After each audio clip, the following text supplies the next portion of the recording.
Salut, c'est Trado, content de vous retrouver pour la mise à jour de l'indice parisien en unité journalière, hebdomadaire et on fera un petit détour du côté du mensuel.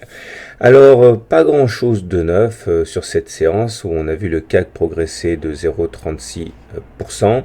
On est toujours en train de gravir les échelons de Fibonacci. Je vous rappelle comment ça fonctionne, hein.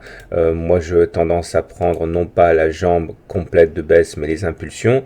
Donc, une fois que vous prenez une impulsion comme ça, eh bien, vous voyez qu'on s'est affranchi de niveau des 23,6, des 38,2, des 50. On a même testé en séance les 50% pour voir si c'était bien du solide et on est reparti à l'assaut du niveau suivant des 61,8%.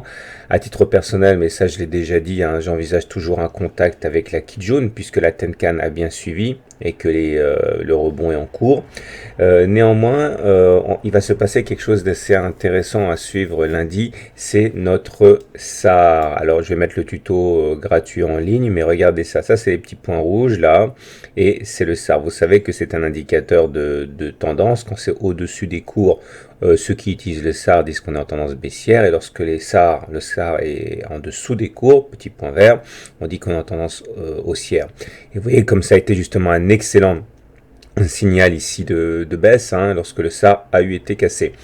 Alors du coup, on va se retrouver ici avec le SAR à casser. Si on arrive à casser le SAR, eh bien on aura effectivement de bonnes raisons de se réjouir pour la suite. Par contre, il faut savoir que le même SAR a tendance à jouer un rôle de résistance ou de support. C'est pour ça qu'il n'est pas cassé à tous les coups. Regardez ici, par exemple, le SAR est venu, les cours sont venus taquiner le SAR, mais ils n'ont pas réussi à le casser. Donc il faudra vraiment suivre ça de très très près. Un autre élément qui est encourageant, je vais enlever les fibos parce qu'on n'y voit plus grand chose. Voilà. Un autre élément qui est encourageant, c'est que regardez cette oblique là, cette oblique descendante de résistance. Si on arrivait à la casser, ce serait vraiment très très bien. Et j'avais positionné ici sur le momentum l'oblique sentinelle qui correspond, hein, vous voyez les points hauts correspondent.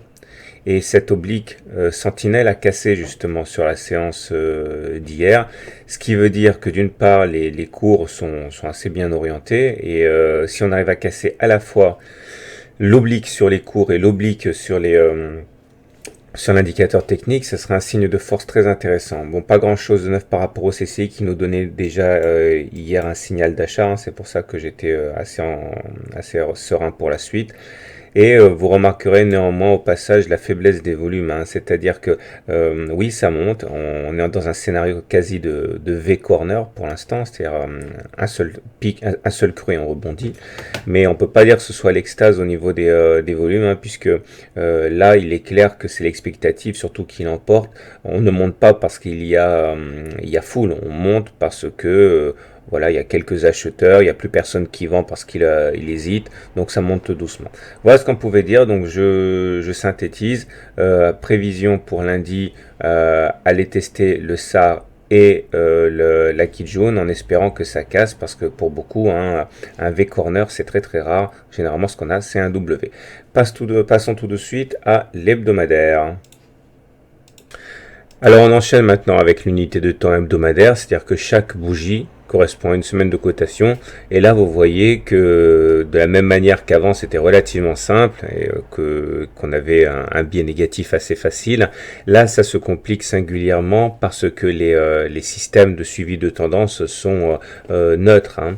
Alors, pas tous mais quand même. Tout d'abord, si on utilise la théorie de Do, c'est-à-dire celle qui compare les pics et les creux ascendants, pardon, les pics et les creux, là effectivement on est en tendance baissière puisque vous voyez les creux sont descendants et les pics sont descendants aussi.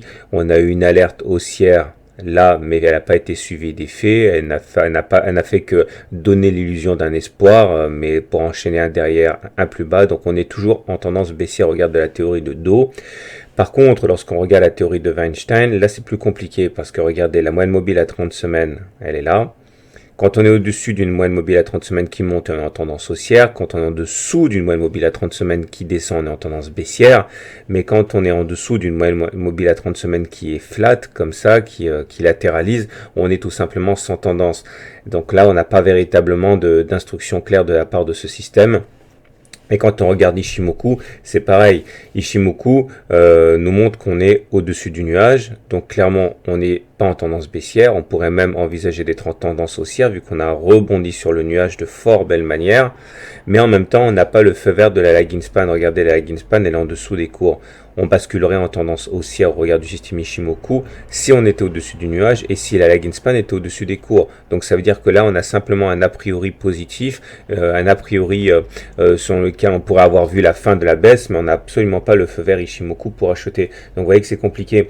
Et c'est un peu ce que je disais sur l'interview de TV Finance. Il vaut mieux se retourner vers la moyenne mobile à 20 mois, c'est-à-dire monter d'une unité de temps pour avoir un juge de paix crédible. Regardez, là, c'est la moyenne mobile à... non, c'est pas la moyenne mobile à 20 mois, je vais la configurer.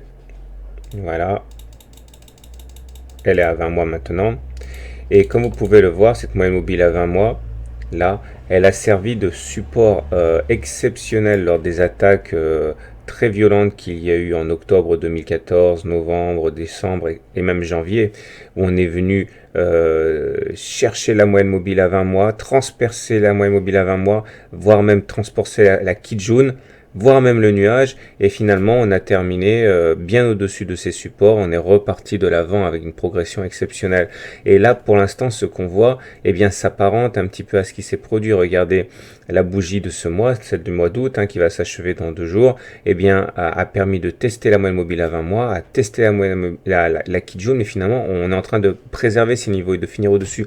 Et nous en analyse technique, vous savez bien qu'on s'appuie sur ce qui s'est passé dans le passé justement, et on peut pas faire comme si ça ne s'était pas produit, ce qu'on vient de dire. Donc j'ai vraiment envie de conserver un biais de long terme positif tant qu'on préserve donc justement ces éléments qui nous ont si souvent servi. Maintenant, vous l'aurez compris, ce qui semble clair en mensuel n'est pas forcément aussi limpide en hebdomadaire, puisque les systèmes ne donnent pas de consensus haussier ni baissier. Voilà ce qu'on pouvait dire. Donc grande prudence.